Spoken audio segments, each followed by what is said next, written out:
sebelumnya, waduh, sudah minus, sudah stres, sudah depresi. Seharusnya saya selesai. Jadi yang saya bilang sebelumnya, kalau saya nggak bunuh diri ini udah puji Tuhan.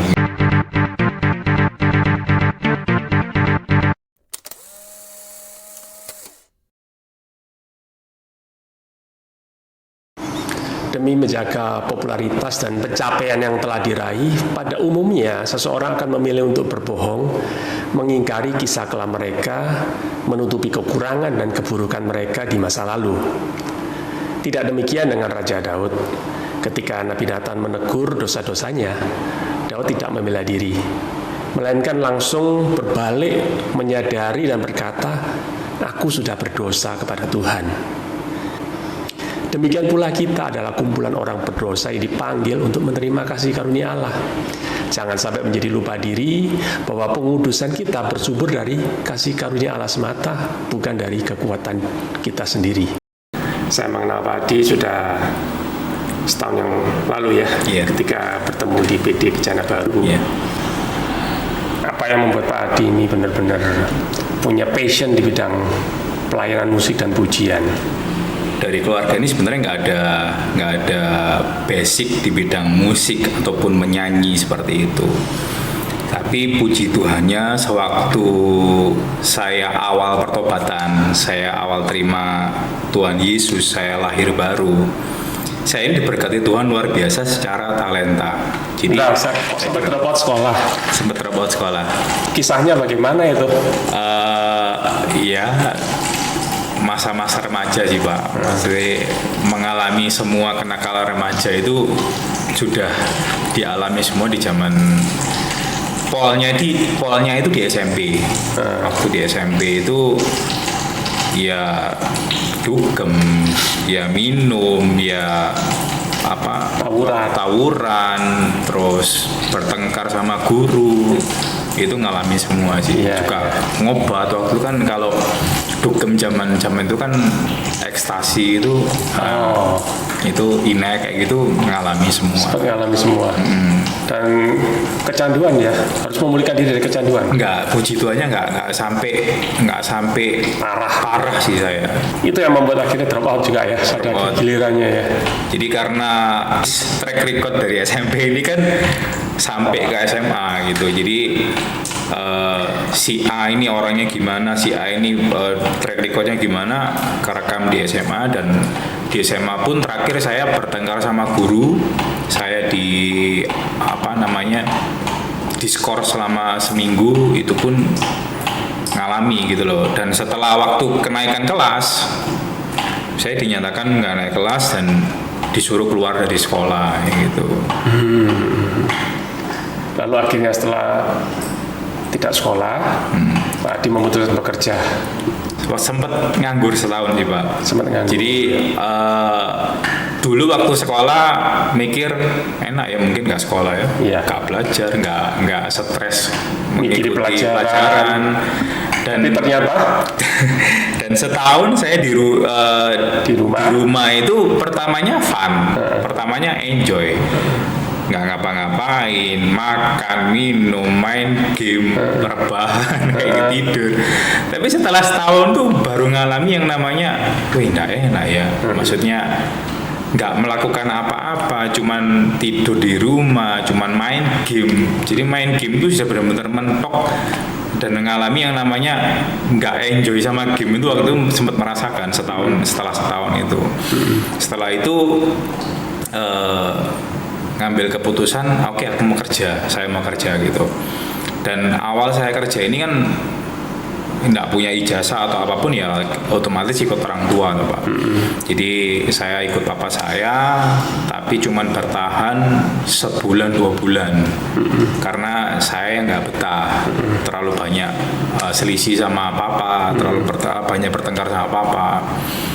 Terus akhirnya coba ngeplay sana sini nggak ada tanggapan karena ijazah SMA pun nggak ada gitu loh. Jadi cuman berbekal ijazah SMP. Jadi saya kerja sales itu sempat ngalami gajian, tapi gajinya itu waduh sangat kecil sekali. Jadi cuman 600.000. Cuman saya waktu itu ya berusaha maklumin aja karena ijazah saya maksimal di SMP gitu loh. Cuman saya mikirnya saya telateni dan saya mikirnya saya di sini sekolah untuk masuki dunia kerja. Sekolah tapi dibayar. Sekolah dibayar kayak gitu. Iya, iya. Dari situ juga mulai terlibat dalam pelayanan di youth ya. Betul. Jadi beberapa anak ini komitmen untuk membangun sebuah youth ini namanya Fire Ministry. Itu dari Fire Ministry ini berkembang sampai selama 10 tahun itu. Jadi dari titik awal saya pelayanan di situ sebenarnya. Dari saya untuk interest musik, saya melayani benar-benar musik full di situ gitu. Dan dalam masa itulah akhirnya Pak Adi Tuhan pakai akhirnya di gereja di Hong Kong ya. Ya, sampai 1 tahun sampai di Hong Kong itu. Iya. Tapi sebelum itu kan sempat bisnis dalam bidang hasil laut ya. Iya. Jadi setelah saya kerja sales itu nggak berapa lama itu saya berangkat ke luar pulau ke Ternate sama adik saya untuk cari hasil laut itu. Gitu. Kerja hasil laut, tapi ya nggak bisa lama, waktu itu kurang lebih 2 tahun mungkin. Padahal berkembang dipaksa berhenti karena zamannya tsunami Aceh itu. Iya. Dengar berita bahwa ada tsunami, ada bahaya, akhirnya memutuskan untuk mundur dari bisnis ini. Sebenarnya bukan mundur, Pak. Jadi kayak nelayan-nelayan ini sudah nggak berani kerja. Oh iya. Mereka sempat ya nelayan-nelayan itu sempat. Jadi mereka break begitu ya. Break. Jadi mereka nggak nyari hasil kayak lobster itu, nyari ikan, mereka nggak mau nyari. Ya. Dengan alasan takut gitu. Ya. Jadi akhirnya kita terlalu lama di sana nggak produktif ya. Buat apa? Pulang Surabaya gitu. Jadi itu kejadian tsunami tahun 2004 itu bulan Desember. Iya. Di situ akhirnya sempat dibawa pelayanan ke Hong Kong. Iya. Ya, dan kemudian terbentur situasi lagi karena waktu itu ada kejadian teror bom Bali 2 ya. Bom Bali 2 tahun 2005 dan akhirnya mempengaruhi para WNI yang ada di luar negeri. Betul, ada di sana. Jadi ceritanya setahun saya di sana ini kan coba ngeplay untuk citizen gitu loh Pak. Karena visa yang kalau kita ke Hong Kong ini kan kita cuma dapat visa turis selama 30 hari. Lah gereja di sana, GBI di sana itu yang cabangnya Pak Niko itu kan ada di Hong Kong sama di Guangzhou, Cina. Jadi selama sebulan saya di Hong Kong, pindah lagi keluar dari Hong Kong, saya sebulan di Cina, dari Cina balik lagi. Jadi dari gembala di sana bilang, kita ngajukan citizen aja gitu loh.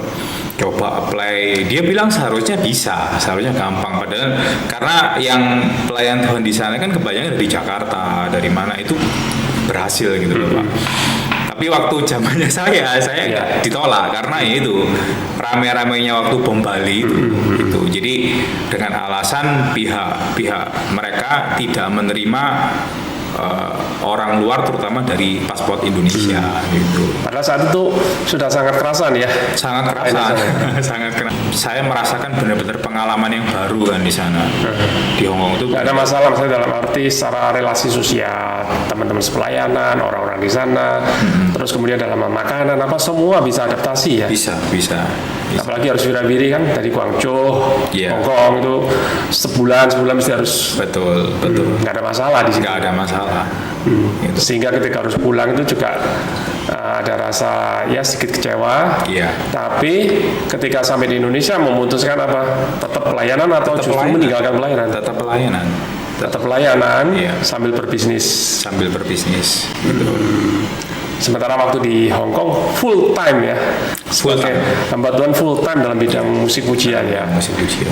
Karena di sana ya nggak tahu mau ngapain tuh Pak. Maksudnya kita mau bekerja apa juga kan nggak tahu. Jadi full time di sana. Apalagi waktu saya pelayanan di Guangzhou-nya ini kan pelayannya dengan orang-orang yang sepantaran. Jadi teman-teman sepantaran seumurannya yang mereka sekolah di sana. Jadi kebanyakan nyambung dan jadi teman. Itu yang buat saya sih saya bisa beradaptasi di sana gitu. Nggak sempat dugem lagi kan nanti Hongkong. Setelah itu Pak Adi pulang, kemudian apa yang dikerjakan di dalam masa-masa setelah tahun 2006 itu ya, Iya. sampai akhirnya punya sebuah bisnis yang ya masih muda, udah punya pabrik kayu kan waktu itu. Ya. Waktu itu setelah pulang dari Hong Kong itu pelayanan pasti tetap berjalan. Dan kegiatan kerjaan sih waktu itu kan saya kan dekat dengan teman-teman yang di Cina kan, yang di Guangzhou itu. Sebelum saya pulang saya pun sempat ngobrol apa ya yang bisa dibeli, maksudnya dikulak dari Cina terus kita bisa jual di Indo kayak gitu. Nah waktu itu kan memang saya hobinya kan di otomotif toh Pak, seneng banget otomotif gitu.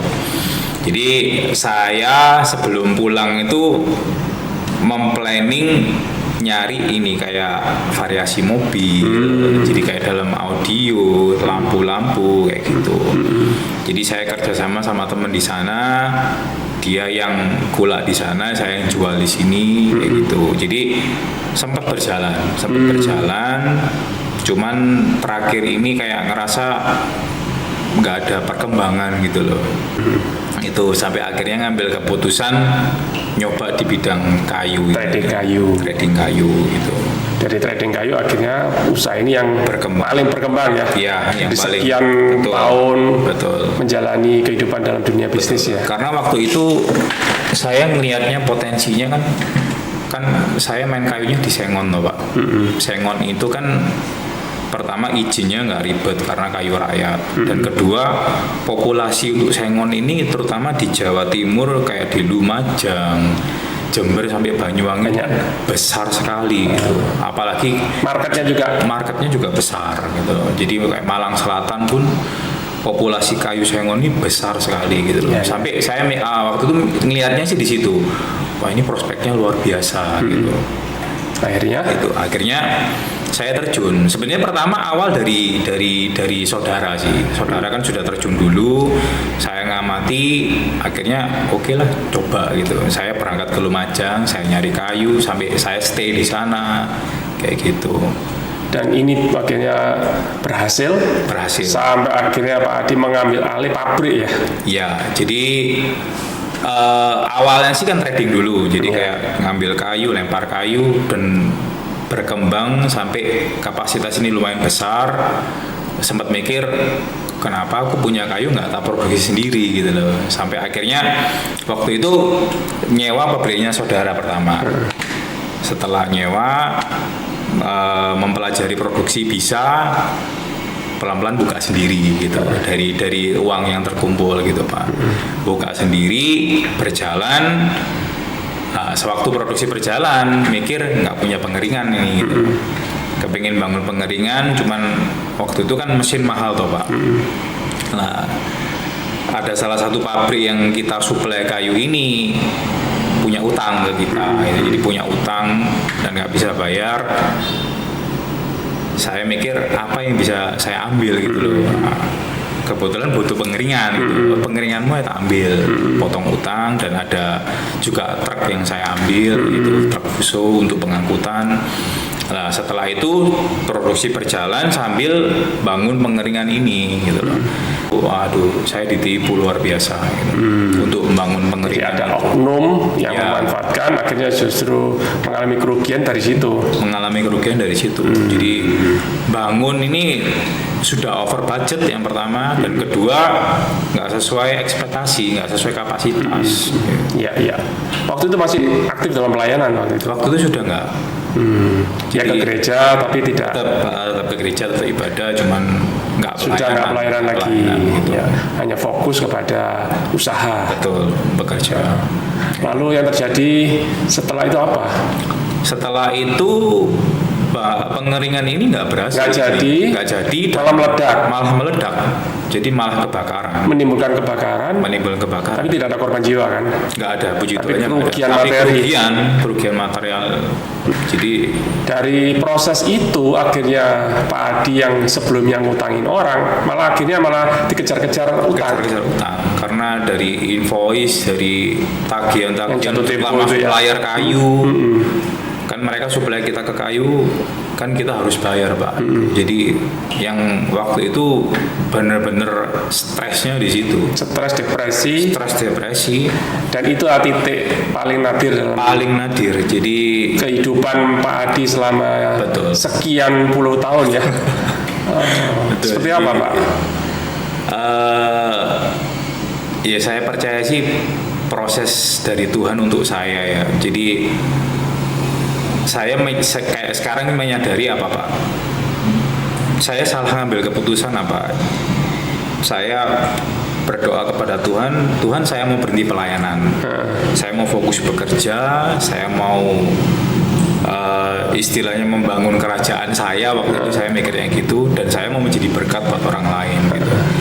Dan sebenarnya waktu saya bekerja, waktu saya diberkati itu saya melakukan firman Tuhan, saya memberkati orang gitu, saya memberkati orang melalui pekerjaan saya, melalui berkat yang Tuhan kasih ke saya gitu. Tapi saya baru menyadari sekarang ini bahwa Tuhan sebenarnya nggak suka. Artinya bagi Tuhan ya, Pak Adi mungkin dipanggil secara khusus benar-benar melayani. Betul. Dia ya. Betul. Bukan cuma sekedar uangnya yang melayani. Betul. Tapi Pak Adi mesti harus benar-benar hidupnya diserahkan ke Tuhan. Iya. Jadi ya itu. Stresnya sampai seperti apa sih Pak? Wah luar biasa Pak. Jadi sampai saya ini karena banyak orang nagih, karena banyak orang neror semacam kayak gitu, saya ini sampai bukan keluar rumah aja, keluar kamar tuh sampai nggak berani. Iya, benar-benar down, benar-benar stres karena takut ketemu orang, takut dalam intern keluarga pun ya banyak bertengkar kayak gitu karena masalah finansial akhirnya gitu. Jadi saya sih puji Tuhannya benar-benar di titik bawah, tapi nggak sampai mengambil keputusan untuk bunuh diri itu nggak gitu. Iya. Ada kepikiran nggak? Ada. Karena apa ya? Karena sudah terlalu stres. Ya. Waduh, maksimal wis. Maksimal stresnya itu karena ngerasa nggak ada jalan keluar gitu. Sepertinya semua seperti nggak ada deadlock gitu ya. Betul. Gitu. Jadi pada saat dalam titik terendah itu apa yang Pak Adi alami? Waktu itu kan saya masih posisi di Pandaan ya Pak. Jadi waktu saya ngerasa wah ini wis nggak bisa, saya nggak bisa di sini karena kalau saya di sini terus tambah kepikiran kerjaan, tambah mikir menyesal kenapa pabrik ini sampai kayak gini. Jadi ada penyesalan ya. Ada penyesalan. Di sana pada saat itu memang campur aduk ya. Campur aduk sangat Pak. Menyesal ini kenapa kok begini, begini. Betul. Ya. Jadi sampai akhirnya ngambil keputusan harus pulang ke Surabaya ini. Harus pulang karena pertama ya menghindari orang-orang nagih kan Pak. Karena kan mereka taunya rumah yang di Pandaan. Jadi untuk saya mikirnya wah saya butuh self healing gitu loh. Jadi saya butuh ketenangan, saya butuh untuk menjernihkan pikiran, saya butuh untuk mencari solusi gitu. Karena kan kalau kalut kan kita nggak bisa mikir apa-apa Pak gitu. Saya butuh tenang waktu itu. Ya udah saya akhirnya pulang ke Surabaya, dan puji Tuhannya saya berdoanya sih Tuhan saya butuh self healing. Saya butuh mental ini yang terutama kan mental Pak ya. Terutama mental ini kebangun lagi. Juga iman saya Tuhan. Nah, waktu itu ya saya berdoa ya Tuhan nggak ujuk-ujuk ayo kamu gini ya enggak. Cuman saya dipertemukan dengan orang-orang yang luar biasa. Saya dipertemukan dengan komunitas yang luar biasa. Dan Tuhan jawab, ini loh, kamu butuh self healing kan? Ini kamu tak tempatkan di sini. Kamu butuh ketenangan, oke. Kamu pelayanan lagi, gitu. Jadi puji Tuhannya saya diketemukan dengan Pak Yuyu dari PD Bejana Baru juga. Ada adiknya papa saya ini juga punya persekutuan doa juga kayak Maroti namanya. Jadi benar-benar mereka ini merangkul saya Pak. Ayo kamu pelayanan. Supaya apa? Supaya iman, terutama iman yang dibicarakan waktu iman ini bangkit kembali gitu. Kayak gitu. Oh itu titik balik di mana akhirnya Pak Adi memutuskan ya saya kembali lagi. Iya. melayani Tuhan. Ya, Ya, sekalipun mungkin masalah masih ada, betul. tapi tidak fokus lagi pada masalah ya. Betul.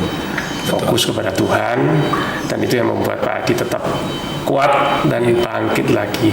Ya, Jadi menjalani sudah berapa tahun ini proses ya, pemulihan ini? sudah hampir 2 tahun sih Pak, setahun lebih ya, hampir 2 tahun. Hampir 2 tahun ini. Karena saya juga mengalami